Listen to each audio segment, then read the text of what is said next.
एक मित्र ने प्रश्न पूछा है कि बुद्ध ने क्यों कहा कि चित्त प्रधान है, चित्त ही श्रेष्ठ है और सब कुछ ही चिन्मय है, चेतन है। क्योंकि हमें तो ऐसा कुछ भी प्रतीत नहीं होता कि चित्त ही श्रेष्ठ है, चित्त ही प्रधान है। क्योंकि चित्त तो सबके अंदर है, फिर भी सब तो श्रेष्ठ नहीं है। फिर बुद्ध ने क्यों कहा कि चित्त प्रधान है, चित्त ही श्रेष्ठ है? इस पर विस्तार में समझाइए। बुद्ध ने कहा कि सभी चैतसिक धर्मों में चित्त प्रधान है, चित्त ही श्रेष्ठ है।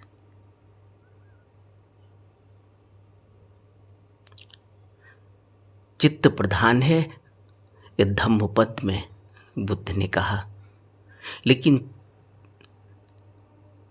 चित्त जो यह प्रश्न में कह रहे हैं कि चित्त प्रधान है, जबकि चित्त तो सबके अंदर है, फिर चित्त श्रेष्ठ कैसे हुआ? क्योंकि हर व्यक्ति श्रेष्ठ तो नहीं। यह पूरी बात नहीं समझे। बुद्ध यह कहना चाह रहे हैं कि जब आदमी सही मन से, शुद्ध चित्त से कुछ करता है तो जो कुछ भी वह करता है शुद्ध मन से, परिशुद्ध चित्त से, वह सुख को आमंत्रित करता है। शुद्ध चित्त से कुछ भी किया जाना जब होता है तो मनुष्य सुख को ही निमंत्रण देता है। क्यों? क्योंकि शुद्ध चित्त कभी भी स्वार्थी नहीं होता। शुद्ध चित्त का अर्थ है जिसके अंदर जागृति पैदा हो गई, जो चेतन हो गया। शुद्ध चित्त का अर्थ है कि जहां मन को समझ लिया गया, जहां मन नियंत्रित हो गया, जहां मन की अशुद्धियां खत्म हो गई। तब जब शुद्ध चित्त से कुछ भी किया जाता है तो सुख ही उपजता है। और जब आदमी अशुद्ध मन से, अशुद्ध चित्त से कुछ भी करता है तो वह दुख को ही निमंत्रित करता है। अशुद्ध चित्त क्या है? अशुद्ध चित्त, अशुद्ध मन, यानी वह मन जो विकार युक्त है, वह चित्त जो मैला है। मैला चित्त कब होता है? जब व्यक्ति स्वार्थी हो जाता है। और जब व्यक्ति स्वार्थी हो जाता है तो वह सब कुछ करता है अपने फायदे के लिए। और जब वह अपने फायदे के लिए कुछ भी करता है तो फिर उसको सुख नहीं मिल सकता। क्यों? क्योंकि वह अपने फायदे के लिए जब करता है, स्वार्थी चित्त से कुछ करता है, तो उसका प्रभाव उसको झेलना पड़ता है, उसको भुगतना पड़ता है। क्योंकि एक तरफ से नहीं किया जाता, प्रभाव दोनों तरफ से पड़ते हैं। किया जाना और जो कुछ किया जा रहा है उसका प्रभाव बाहर कहाँ पड़ रहा है, वह प्रभाव भी लौट कर आता है। आपने बुद्ध के धम्मपद का वह महत्वपूर्ण सूत्र सुना होगा, दुख ऐसे ही पीछा करता है जैसे गाड़ी के पीछे गाड़ी के पहिए, और सुख ऐसे ही पीछा करता है जैसे गाड़ी के पीछे गाड़ी के पहिए। अगर हम शुद्ध चित्त से कुछ करते हैं तो सुख ऐसे ही पीछा करता है जैसे गाड़ी के पीछे, रथ के पीछे रथ के पहिए। यह नियम है, सार्वभौमिक नियम है। इसलिए यह कभी नहीं सोचना चाहिए कि मैं जो कुछ भी कर रहा हूं उसका प्रभाव मेरे ऊपर तो वही पड़ेगा जो मैं सोच रहा हूं। नहीं, मैं जो कर रहा हूं मेरी करनी का प्रभाव पड़ने वाला है। मेरे को क्या फायदा हुआ, जो मैंने चाहा था वह मुझे मिल गया, इससे सुख मिल जाएगा, यह कोई पक्का नहीं है। आपने देखा एक व्यक्ति कड़ी मेहनत करता है, लेकिन कड़ी मेहनत करता है चोरी में, रात भर जागता है, कैसे सेंध लगानी है, कैसे दूसरे के घर में घुसकर ताला तोड़ना है, कैसे कीमती सामान को चुरा कर ले जाना है। खूब मेहनत करता है, लेकिन क्या वो व्यक्ति कभी सुखी हो सकता है? क्योंकि कर्म गलत है। उस गलत कर्म का प्रभाव उसका मन कभी सुखी नहीं हो सकता, उसका चित्त कभी सुखी नहीं हो सकता, वो सुख को नहीं भोग सकता। क्यों? क्योंकि वो जो कृत्य कर रहा है वो कृत्य ही गलत है। उस कृत्य के जो परिणाम आएंगे वह उसको अशांत करने वाले हैं, उसको शांति नहीं देने वाले। इसी तरह से कोई व्यक्ति कड़ी मेहनत करता है, लेकिन अपने स्वार्थ के लिए नहीं, लोक हित के लिए। बुद्ध का महत्वपूर्ण वचन है कि साधु अपने स्वार्थ के लिए कुछ नहीं करता, लोक हित के लिए करता है। सब सुखी हों, क्योंकि सब सुखी हों तो वह सब सुखी की भावना उसको आनंद से भर देती है। आपने देखा जब किसी बुजुर्ग की आप, किसी बूढ़े व्यक्ति की आप मदद करते हैं, उसको रोड पार करा देते हैं, उसका बोझा उठा देते हैं, उसका हाथ पकड़कर उसका सहारा बन जाते हैं, उसको कितनी तसल्ली और कितनी खुशी मिलती है। और वह उस तसल्ली और उस खुशी में जब आप उसको देखते हैं तो कितनी प्रसन्नता मिलती है। बिना स्वार्थ के कुछ किया जा रहा है, इसलिए नहीं किया जा रहा है कि लोग क्या कहेंगे, इसलिए नहीं किया जा रहा है कि वह तारीफ करेगा या नहीं, इसलिए किया जा रहा है कि वह जरूरतमंद है और हम उसके काम आए। आदमी ही आदमी के काम आता है। इसलिए चित्त ही श्रेष्ठ है, बुद्ध कहते हैं, क्योंकि चित्त में ही प्रभाव पड़ने वाला है। और जो कुछ भी किया जा रहा है वह किस मनसा से किया जा रहा है, वही सब कुछ है। अगर मनसा ठीक नहीं, अगर मनसा में स्वार्थ है, अगर मनसा में मिथ्याचरण है, अगर मनसा में धोखा देना है, झूठ बोलना है, अगर मनसा में किसी को सताना है, तो फिर सुख पीछा नहीं करता, फिर उस कर्म के पीछे दुख पीछा करता है, अशांति पीछा करती है। और अगर मनसा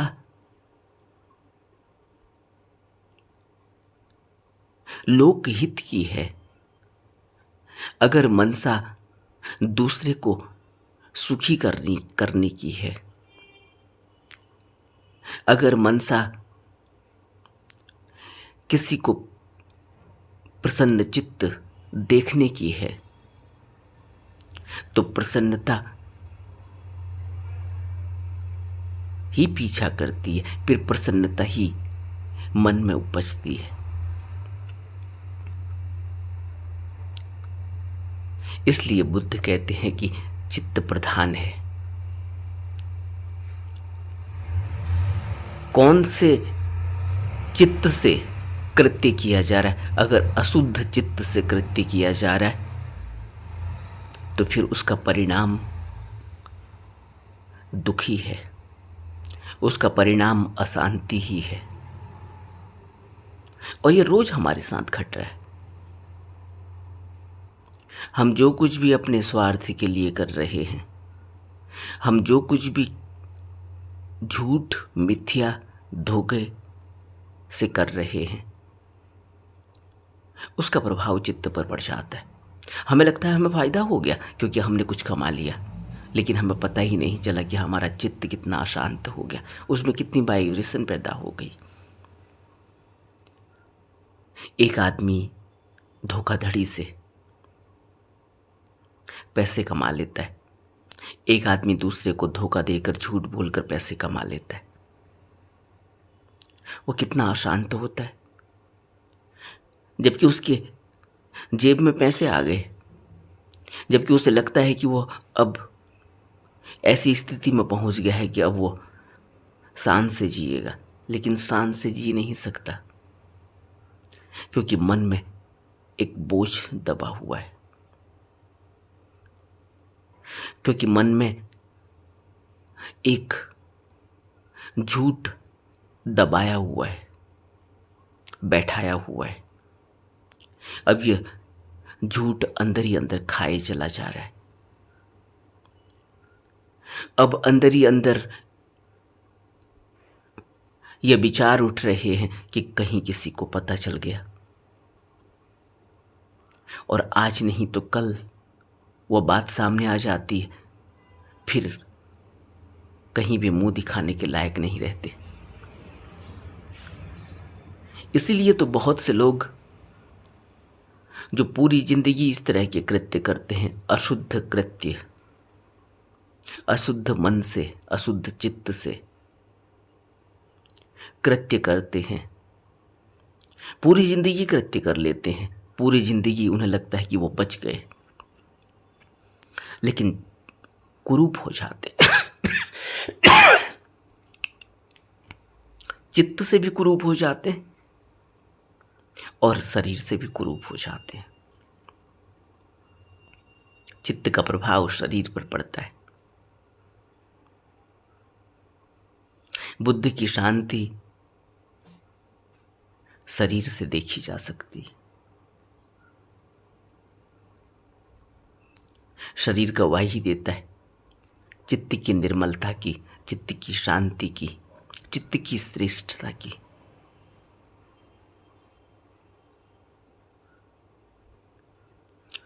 इसलिए मनुष्य को चित्त का शोधन करना है, चित्त को निर्मल करना है, चित्त को सभी विकारों से मुक्त करना है। और कैसे मुक्त होगा? बुद्ध ने हमें मार्ग दिया, ध्यान का मार्ग। और ऐसा नहीं है कि ध्यान कोई और करेगा उसका फल हमें मिलेगा। जैसे एक सामाजिक प्रथा है कि पंडित आकर घर में पाठ पढ़ देता है और हम सोचते हैं कि फल हमें मिलेगा। हम ब्राह्मण को बुलाकर, पंडित को बुलाकर पूजा करवा लेते हैं और सोचते हैं कि इसका फल अब हमें मिलेगा। बात इतनी आसान नहीं है। इतनी अगर आसान होती तो आज हम इस अवस्था में नहीं होते जिस अवस्था में हम हैं। हमारी अवस्था कैसी है? इतनी चित्त में अशांति, इतना दुख, इतना कलेश, इतना क्रोध, इतनी तृष्णा, इतना काम हमारे जीवन में क्यों है? और हम सभी पूजा करवाते, सभी पाठ करवाते हैं, सभी पंडित को बुलाते हैं। हम खुद भी करते हैं, उपोषित भी करते हैं, व्रत भी करते हैं, लेकिन हम चित्त का शोधन नहीं कर पाते। चित्त का शोधन व्रत और उपवास से सीधे सीधे नहीं होता। व्रत और उपवास तो संकल्प को मजबूत करने के लिए हैं कि हमने जो संकल्प लिया है वो मजबूत हो, दृढ़ हो। इसलिए व्रत, इसलिए उपवास, इसलिए उपोषित किए जाते कि हम डिग न जाएं, हम भटक न जाएं, हमारा संकल्प खंडित न हो जाए, इस वजह से। लेकिन यह करते रहना और वह जो बुद्ध ने बताया मार्ग, उस पर न चलना, यह दोनों ही दो दिशाओं की बातें हो जाती हैं।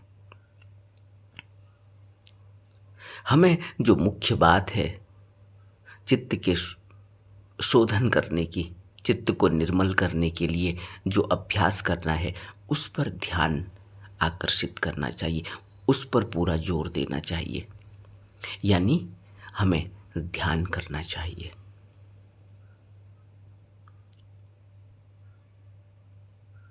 इसीलिए बुद्ध ने धम्मपद में कहा, जो आदमी वास्तव में अपने आप से प्यार करता है तो उसे अपना संरक्षण करना चाहिए।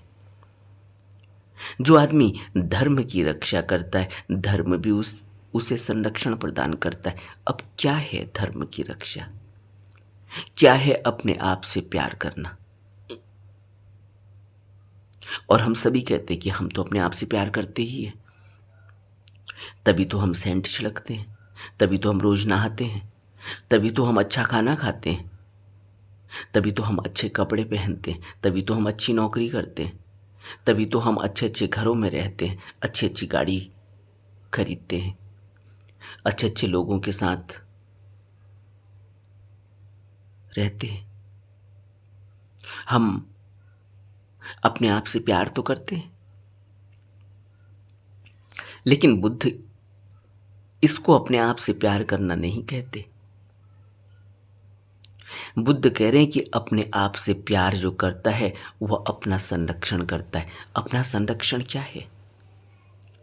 अपना संरक्षण का अर्थ है कि वह अपने आप को बचाता है। कैसे बचाता है अपने आप को? किससे बचाता है? वह अपने आप को बचाता है कि कहीं चित्त में कोई विकार घर न कर जाए।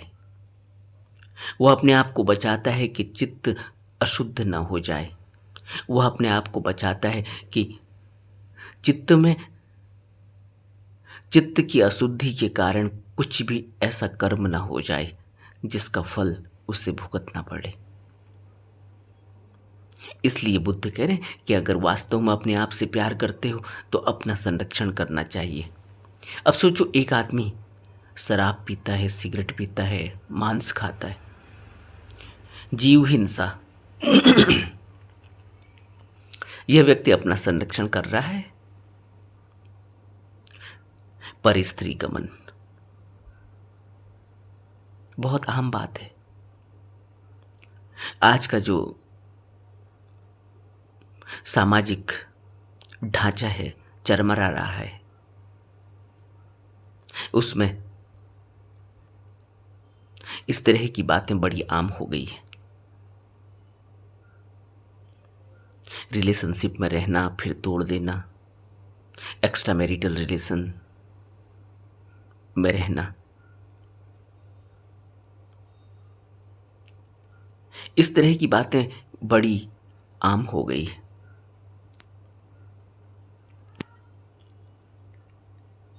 और हम इसको समझते हैं कि हम ओपन माइंडेड हो गए, हम नैरो माइंडेड नहीं है। लेकिन हम यह नहीं समझ रहे कि इसका प्रभाव चित्त पर क्या पड़ता है, इसके परिणाम क्या हैं।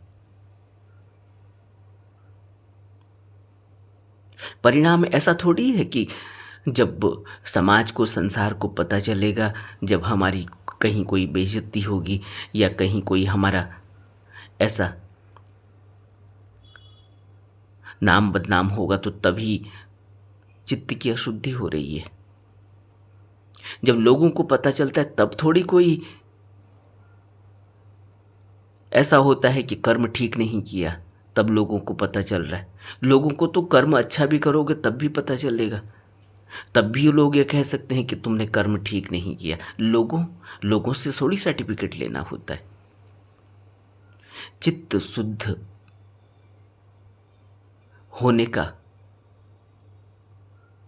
कृत्य शुद्ध होने का एक ही प्रमाण है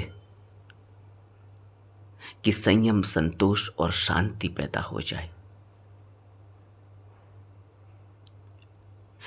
बुद्धों की शिक्षा के अनुसार किया हुआ कर्म शांति देता है। अपने आप से प्यार करना बुद्ध इसी को कहते हैं कि वो अपना संरक्षण करता है। बुद्ध का महत्वपूर्ण वचन है कि साधु अपने एक एक कदम को फूंक फूंक कर रखता है कि कहीं कोई अकुशल कर्म ना हो जाए। बहुत ही महत्वपूर्ण उपदेश है बुद्ध का यह। एक एक कदम पर एक एक सोच 2400 घंटे एक भिक्षु अपने मन की निगरानी करता है। वो देखते रहता है कि चित्त में कौन सा विचार उठ रहा है, इसका परिणाम क्या हो सकता है। इस विचार को पकड़कर यहीं इसका प्रहार कर देना है या इस विचार को आगे ले जाना है, क्योंकि यह आगे मारक हो जाएगा। मारक वह विचार हो जाता है जो कर्म का रूप ले लेता है। और कोई भी अकुशल विचार, कोई भी ऐसा विचार जो शुद्ध नहीं है, वह जब कर्म कर बैठता है तो फिर उसका परिणाम अब भुगतना ही होगा, क्योंकि अब वह चित्त पर रेख डाल देगा। इसलिए बुद्ध कह रहे हैं कि जो अपने आप से प्यार करता है उसे अपना संरक्षण करना चाहिए। बहुत महत्वपूर्ण वचन है यह। और जब हम अपना संरक्षण करेंगे, यानी जब हम अपने चित्त की शुद्धि के लिए प्रयास करेंगे, चित्त को निर्मल बनाकर रखेंगे, तो हमारे जो कर्म होंगे वह भी निर्मल ही होंगे, शुद्ध ही होंगे। और उनका जो परिणाम निकल कर आएगा वो हमें सुख ही देने वाला है, आनंदित ही करने वाला है।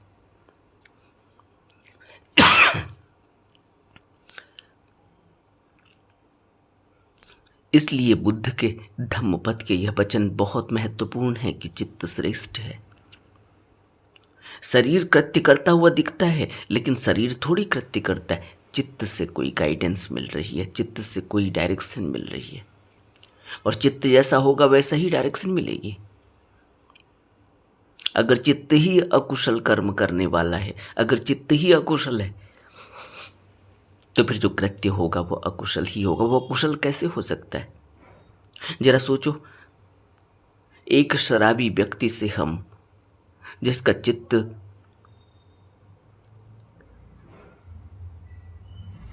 ठीक अवस्था में ही नहीं है, जिसका चित्त प्रमाद से ग्रसित है, प्रमादी व्यक्ति से हम क्या आशा कर सकते हैं कि वो जो कृत्य करेगा वो शुद्ध होगा।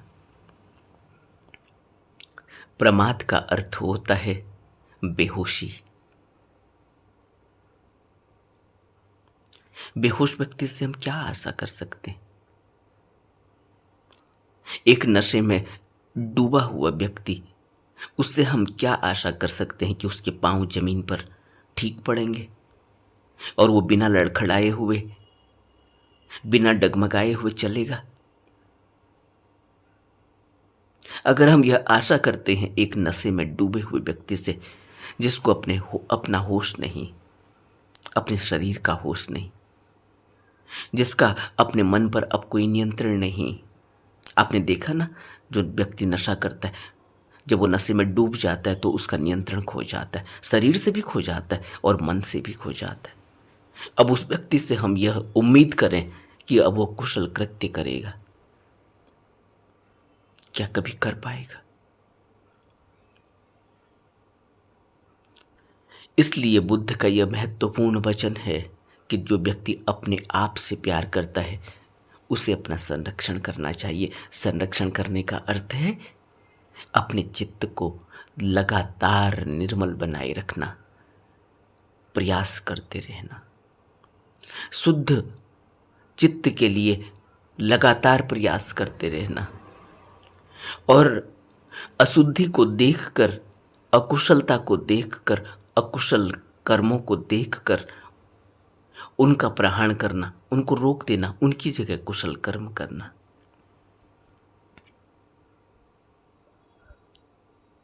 इसलिए बुद्ध कह रहे हैं कि चित्त श्रेष्ठ है, क्योंकि सब कुछ चित्त से ही हो रहा है। शरीर तो डायरेक्शन जो उसको मिल रही है वो तो वही कर रहा है, लेकिन शरीर अपने से कुछ नहीं करता। शरीर तो चित्त पर आश्रित है। इसलिए चित्त का श्रेष्ठ होना अति आवश्यक है। इसलिए चित्त का शुद्ध होना अति आवश्यक है। इसलिए बुद्ध यह महत्वपूर्ण वचन धम्म पद में कहते हैं कि चित्त प्रधान है, चित्त ही श्रेष्ठ है और सभी कुछ इसी पर निर्भर करता है, क्योंकि दुष्ट मन से जो कुछ भी किया जाता है वह दुख को निमंत्रण देता है और परिशुद्ध मन से जो कुछ भी किया जाता है वह सुख को निमंत्रण देता है। इसलिए अपने आप से प्यार करने की जरूरत है, अपने चित्त को देखने की जरूरत है, अपना संरक्षण करने की जरूरत है, अपनी रक्षा करने की जरूरत है। यहां बाहर से अपनी रक्षा करने की बात बुद्ध नहीं कर रहे। आंतरिक रक्षा करनी होगी, मन को समझना होगा, चित्त को समझना होगा, उसको परिशुद्ध करने का प्रयास करना होगा, ध्यान करना होगा। नमो बुद्धाय।